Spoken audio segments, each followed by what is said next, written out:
Hey, today we're going to talk about apostrophes, and they're pretty straightforward, but there are a couple of rules I want to explain. So let's take a look. Apostrophes are basically showing either ownership, somebody owns something, or they're a way to take a shortcut.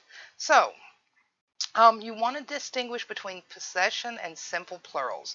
If it's just many, you just have a lot of things, just add the S, don't add an apostrophe. And that's the biggest mistake that you'll see in writing, on signs, everywhere, where it will just be more than one person or thing and people have added an apostrophe.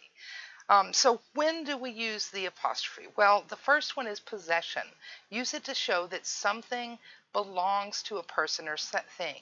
So the dog my sister owns would be my sister's dog. It would be sister apostrophe S because it belongs to my sister. The books my uncle owns would be my uncle's books. Uncle apostrophe S because it's books. In both of those cases, I'm talking about one sister and one uncle. So I have sister and then the apostrophe S, uncle, and then the apostrophe S. That only changes if we're talking about more than one. I have two sisters, and they both have dogs. So the dogs my sisters own becomes my sister's dogs. And it's sisters with the S for the plural, more than one, and then I just pop the apostrophe in at the end.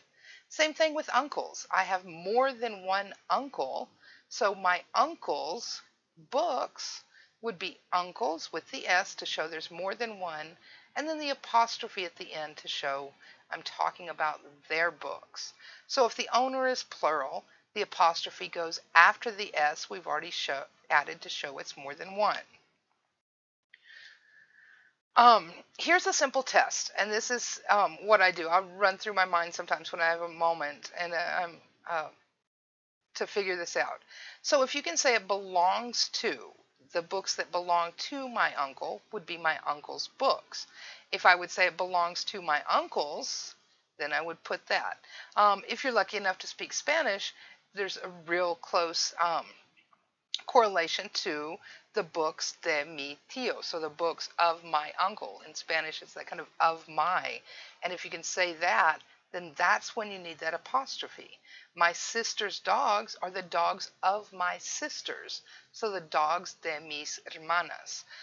So try that whenever you're not sure. You have a moment, you look at something, you're like, do I need that apostrophe or not?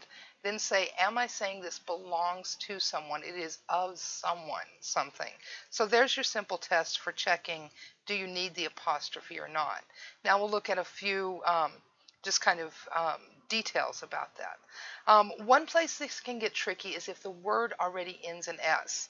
So check these words out and think about how they should sound if we just end them with the S's and then add the apostrophe S, because these are singular words. We have one witness, but if we say the witness's testimony, mathematics is a subject, but mathematics principles. Descartes is a philosopher. Descartes' philosophy. Jones, that ends with S, the Joneses' house. Jesus or Jesus, both of those end with S. Jesus's, Jesus's, Texas. Texas. And so one of the things that happens is there's debate over where you should actually add that S at the end. Like in witness, W-I-T-N-E-S-S apostrophe S. We've got 3 S's there. We've got 2 at the end of all the rest of these. When I look at things like Jones and Jesus or Jesus or Texas, if we add the extra apostrophe and the S, I always want to say Joneses. Jesus's, Jesus's, Texas's. So anyway, here's kind of the way this comes down. With MLA, now remember MLA is humanities and largely English. English, all about the rules of grammar. That's part of the field. So MLA is always going to add the apostrophe to a word ending in S. So it doesn't matter with witnesses. We've got 2 S's. We're still going to add the apostrophe and another S. We've got 1 in all the rest of these words. We still leave the S, Jones, apostrophe S. In APA, they agree except when it comes to proper names. And they say only add it when the name's last S is unpronounced.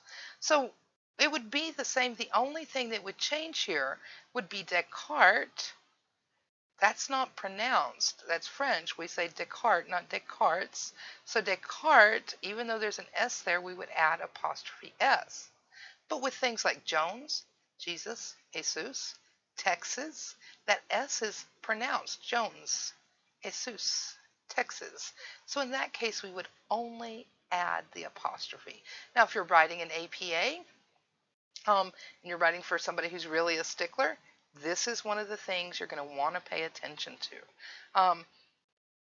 We'll get to what I would want to see you do in your APA papers in a minute. Or other sources that say if a name ends in S or Z sound, don't add it. So, or also that it's a name or word too. So you can see that there are different rules. What do you do? And that's the big question. If your teacher or boss doesn't have a preference, go with the form that makes the most sense to you. Just be consistent.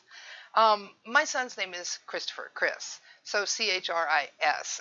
Whenever I write, if I write Chris's books, and I write Chris apostrophe S, all I can think of is Chris's. So I'm one of those people that I would rather drop that final S. And so consistently I do it that way. If I'm writing a very formal paper that is going to the English discipline, or if I'm going to submit it to a journal that practices English, I'm going to follow the MLA rule. And that's the kind of key thing. What I would say in this class, what I'm okay with you doing with, is go with what makes sense to you. And then remember, when you're writing for other writers, you're going to have to play by their rules to a certain extent. So I'm okay with just if there's two S's, or if that would add another, if the word ends with S, just adding the apostrophe. I'm okay with that. You want to go with just what Word recommends, or whatever word processor, if you're using Grammarly, then just go with that. Just be consistent either way. All right, that leads us to shortcuts. So the only time we're adding that apostrophe S with words just in general is saying it belongs to someone. However, we do use them for shortcuts. So can't, which is short for cannot, which is technically one word. Shouldn't, should not, theirs, there is, your are, it is. So when you shorten words by creating contractions or leaving those letters out, use that apostrophe. Now, one place that you want to be careful, and I say we because I make this mistake a lot, I'll type the word and then have to delete it and go back and fix it, is with theirs. There's 2 candy bars on the counter means there is 2 candy bars on the counter. Wait, we did subject-verb agreement.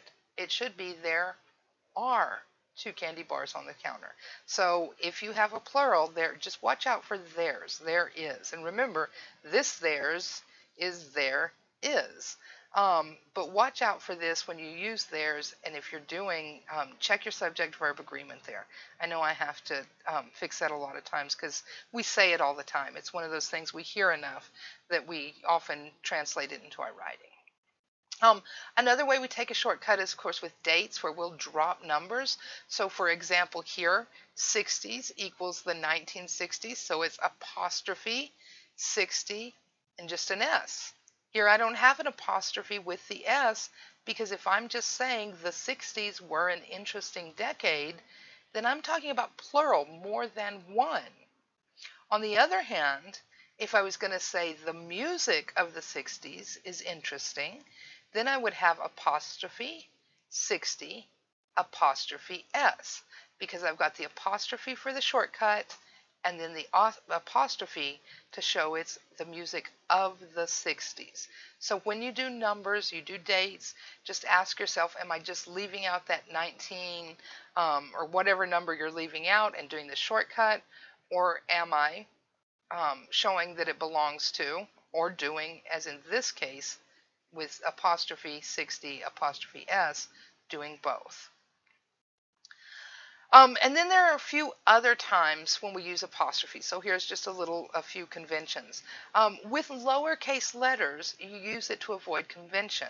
I don't know if y'all know what your P's and Q's are. I find many students don't these days. Those are your please and thank yous. It's your manners.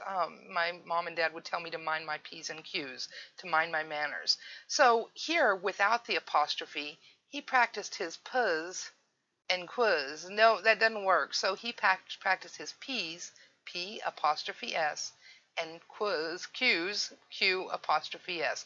And so with lowercase letters, we use the apostrophe if we're using single letters. Here's another example though. With do's and don'ts, here are some, whoa, here around the border, we might read that as dos and don'ts. No, we don't want that. So here we would say some do's and don'ts. And notice how it balances out. We also have the don'ts, and so it creates a kind of parallel structure, and that's something that a lot of readers, that is pleasing to a lot of readers. So here's one of the kind of off-rule exceptions. When you have lowercase letters, or in this case where we did the don'ts, we do the do's and don'ts, use the apostrophe. Now, with uppercase letters, there's only a couple of times we would use them. Here's the example. Don't use it unless you're talking about a plural that would create confusion. So if I say the CDs are over there, C and D are capitalized and the S is lowercase, it's not confusing. CDs are over there.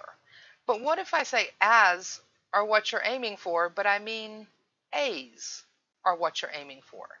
I put that apostrophe with this uppercase letter because AS is a word, as, so I need a apostrophe S. The same thing happens with U's. U's are interesting letters. If without the apostrophe, it would look like us.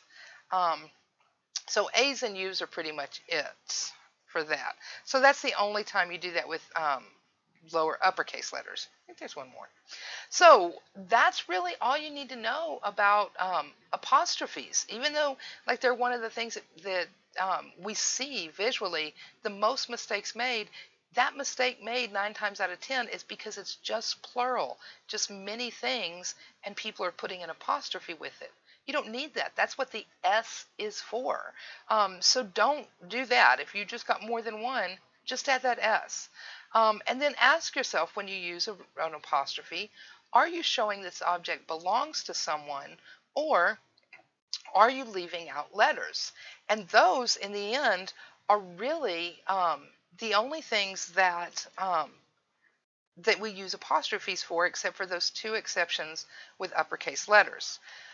So I hope that clears that up for you. Watch out for adding those, mistakenly adding those plurals and treating them like they're possessive. I went blank there. Okay, I'm gonna leave it that way. So watch out for those, and remember that the more that you pay attention to this stuff, the more you actually look like a pro. So take care, and we will see you next time.